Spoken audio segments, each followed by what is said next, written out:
একজন ইহুদি যুবকের কথা শোনেন, যে ব্যক্তি সকালবেলা মুসলিম হয়েছিল উহুদের যুদ্ধের দিন। সে ব্যক্তি শুনেছে যে রাসূলুল্লাহ সাল্লাল্লাহু আলাইহি ওয়াসাল্লাম এবং তার সাহাবায়ে কেরাম উহুদের মাঠে গিয়েছেন যুদ্ধ করতে।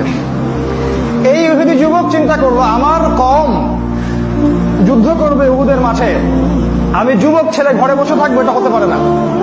সে মাঠে চলে গেল, সকাল 10টা বাজে তখন আনুমানিক। সে মাঠে গিয়ে আগে বললো সাহাবীদেরকে, আমি কি আগে যুদ্ধ করব না আমি আগে ইসলাম কবুল করব? সাহাবীরা বললো, আগে তুমি ইসলাম কবুল করো, সাক্ষী দাও কালিমার, তারপরে যুদ্ধ করো।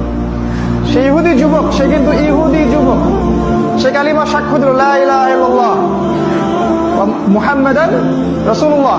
এরপরে সে যুদ্ধ করলো এবং সে অনেকগুলো মুশরিককে হত্যা করে মারা গেল, শহীদ হয়ে গেল।